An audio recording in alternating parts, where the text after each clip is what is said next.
Hey, it's Cliff, and I kind of debated on if I was going to do this video because it edges along the line of politics, and it seems like YouTube will immediately kill a political video with their algorithm, so it doesn't really get out to a lot of people. But I kind of feel like this was important because I want the small community that we have here of almost 400 subscribers to just understand my position on cryptocurrencies and why they're so important to me.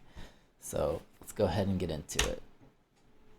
Now, if you didn't know, there was at least 6 or 7 different exchanges that had ads in the Super Bowl, and Coinbase was one of them. They spent nearly $14 million to have this ad at the Super Bowl that had like a little QR code that would bounce around the screen, and it was really successful. So successful that they actually brought down their exchange. And some people were saying that they kind of DDoS attacked themselves, which I thought was kind of funny.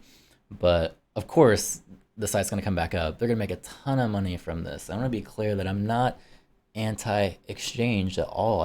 I'm pro-capitalism. I'm happy that they are out there getting the word of cryptocurrency out into the population. I don't want us to forget the importance of what cryptocurrencies can do.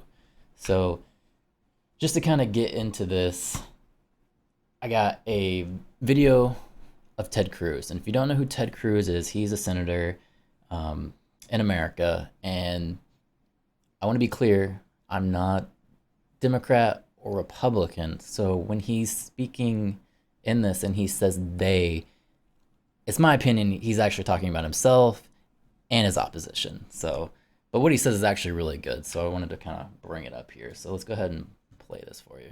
These authoritarians hate Bitcoin and they hate crypto, and it's for the same reason. Why do they hate Joe Rogan? Because they can't control him. He's not subject to their authoritarian power.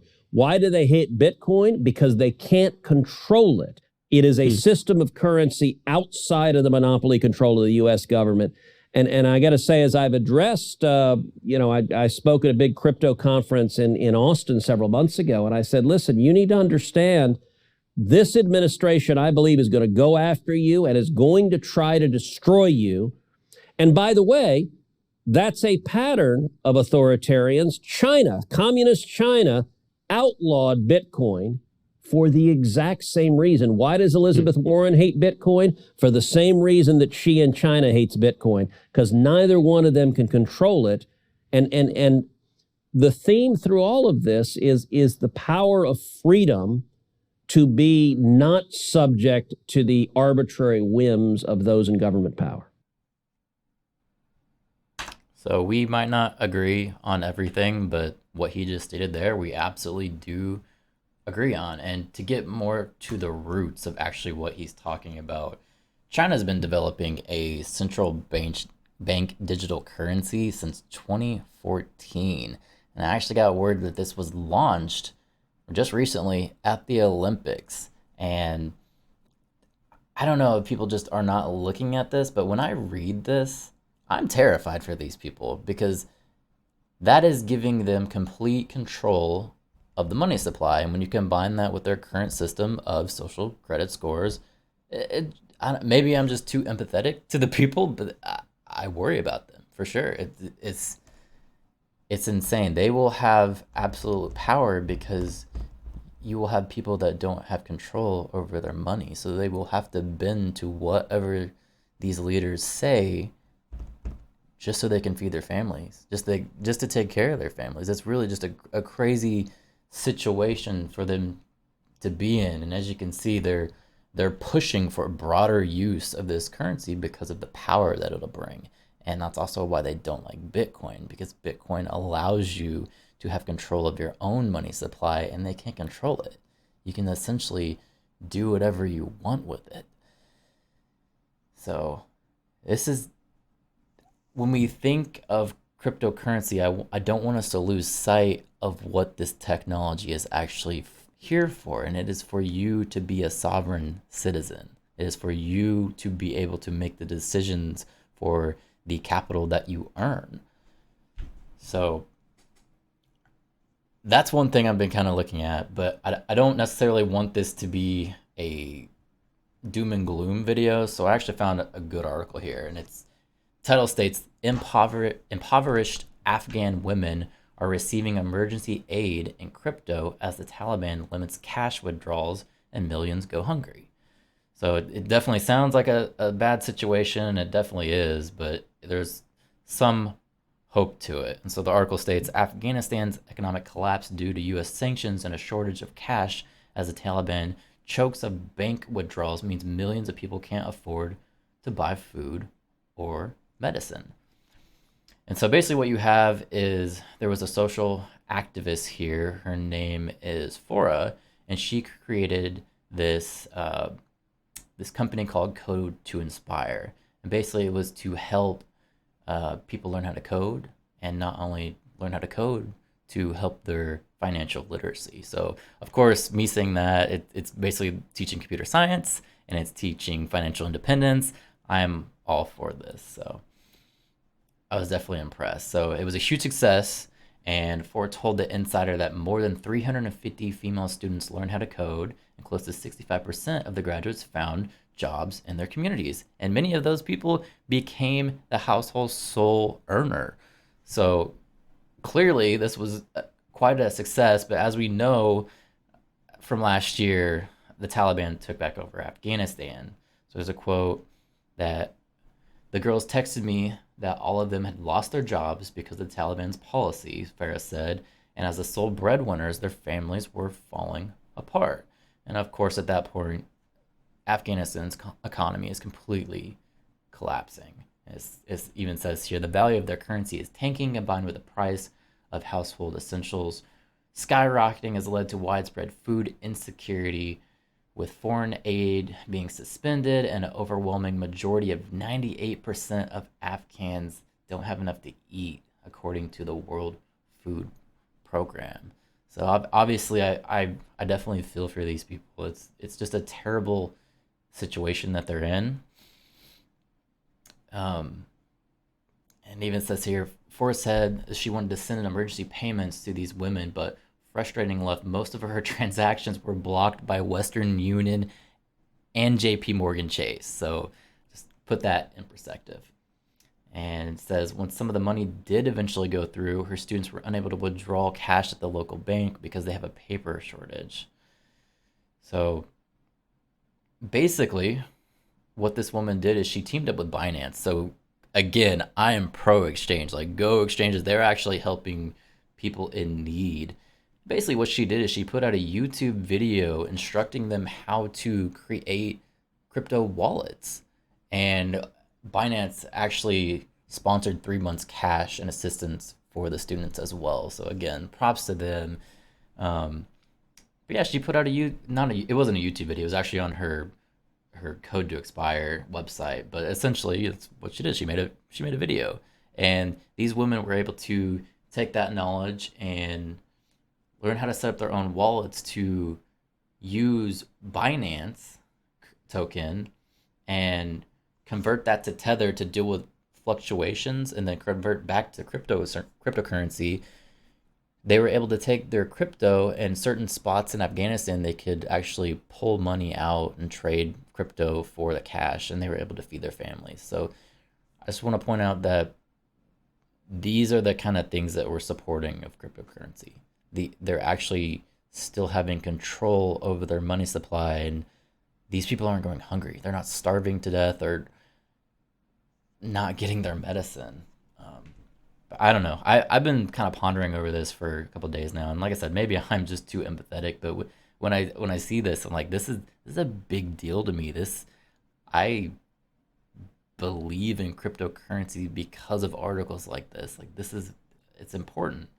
And some of you may be thinking, well, I live in a first world country that is a democracy, and I don't really care about cryptocurrency. It doesn't really matter to me. And that's where you'd be wrong, because now we have this information from Canada yesterday. As part of invoking the Emergencies Act, we are announcing the following immediate actions. First, we are broadening the scope of Canada's anti-money laundering and terrorist financing rules so that they cover crowdfunding platforms and the payment service providers they use. These changes cover all forms of transactions, including digital assets, such as cryptocurrencies. The illegal blockades have highlighted the fact that crowdfunding platforms and some of the payment service providers they use are not fully captured under the Proceeds of Crime and Terrorist Financing Act. Our banks and financial institutions are already obligated to report to the Financial Transactions and Reports Analysis Centre of Canada, or FINTRAC. As of today, all crowdfunding platforms and the payment service providers they use must register with FINTRAC, and they must report large and suspicious transactions to FINTRAC.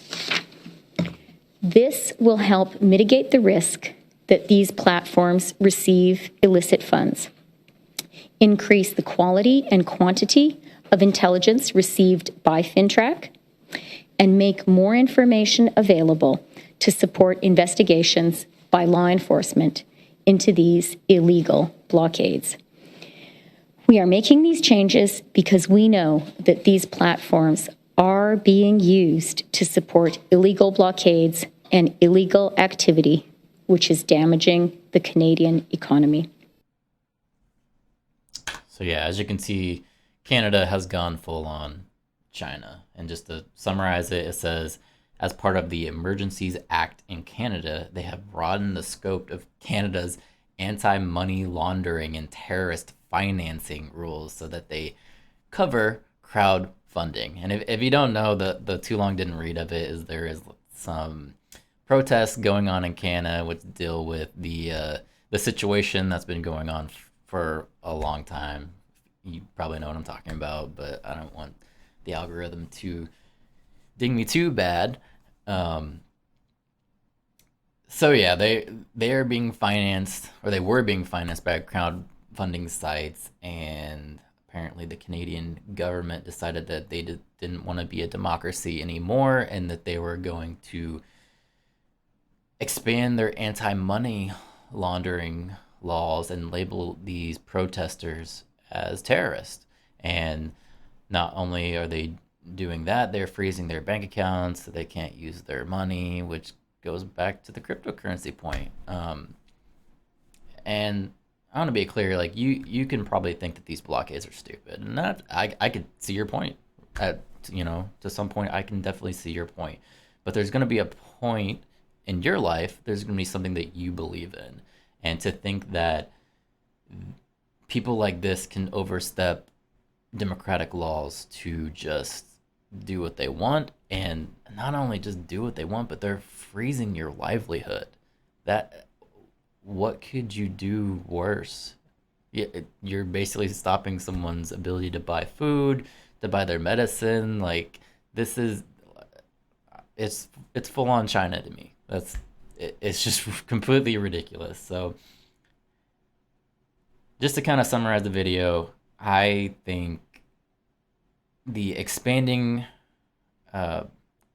cryptocurrency world is great. I like that these exchanges are doing well. I think a lot of them have great services, but I don't want people to forget that there's a reason why all these people are investing in cryptocurrencies, because they have this service to still allow you to make your own decisions and be a sovereign citizen. It's a very American patriotic concept to me, and I think that's why it rings so like true to me, that this is why I want to invest in things like Bitcoin, because not only that, I want control of my assets. I work hard for what I earn, and I want my money to be backed by my own decisions. So